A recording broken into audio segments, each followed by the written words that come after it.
Chapter 7 Jewish Views of Man. We cannot understand the tragedy of the Holocaust coming as it did from German hands unless we understand the degree to which Jewry celebrated German civilization.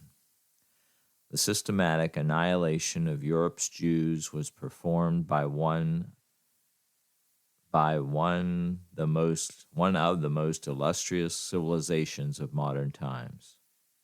Ironically, it was precisely this civilization that we Jews idolized and admired above all others.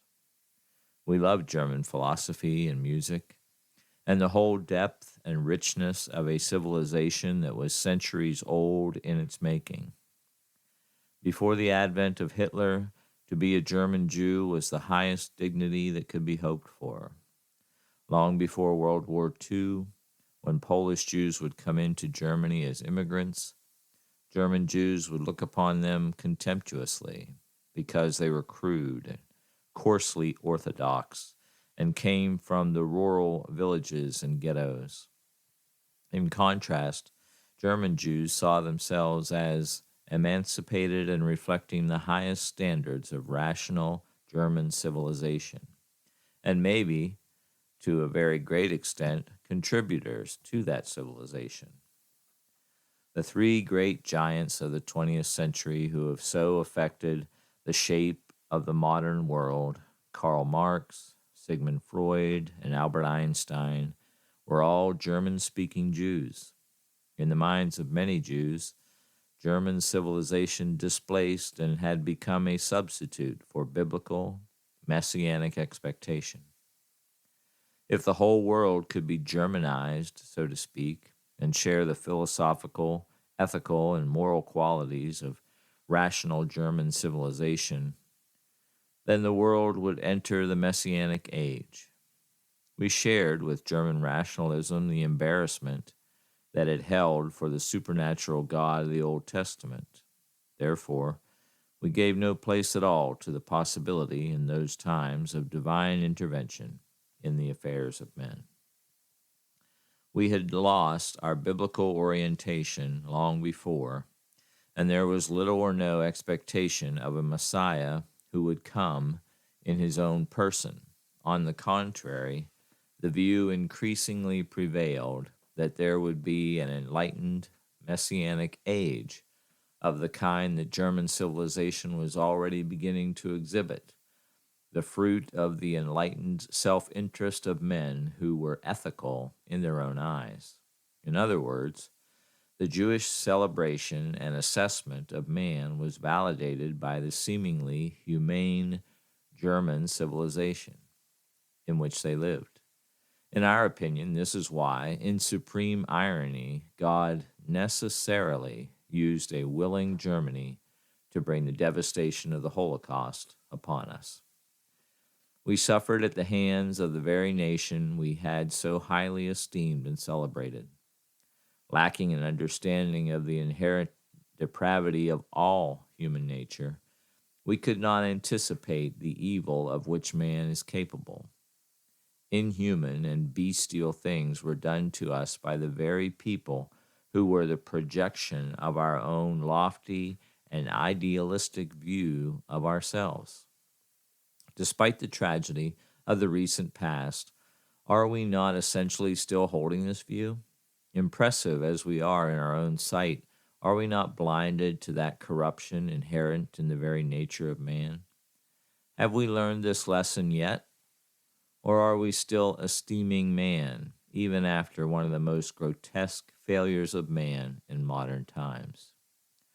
Are we willing to accept that we share the same depravity with the Germans of the Hitler era, as well as with all men everywhere?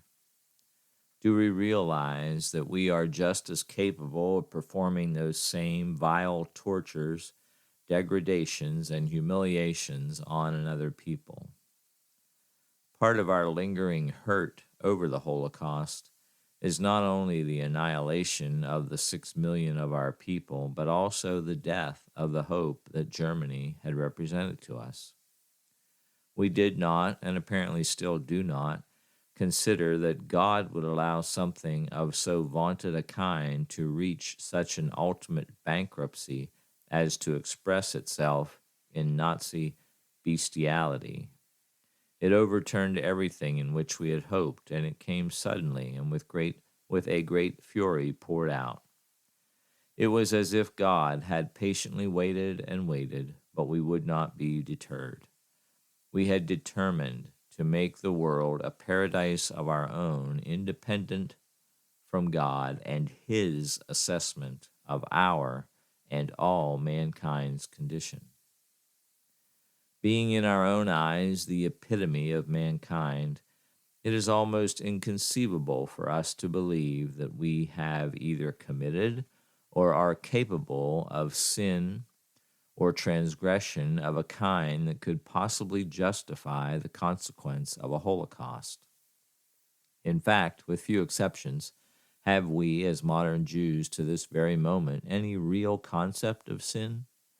Do we, as a people, have a sin consciousness? But who among modern men does? How many surreptitiously and secretly share the same humanistic assumption that says, I'm not all that bad. Really, I am a good person. But God's injunction is this: the heart is deceitful above all things and desperately wicked. Who can know it? Jeremiah 17, verse 9. We have, as Jews, typically celebrated Jewish life as being morally and ethically superior to all cultures and groups, the Gentiles, the Goyim.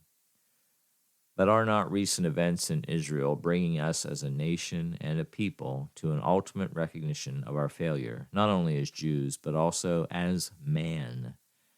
Indeed, what are we as Jews but man writ large?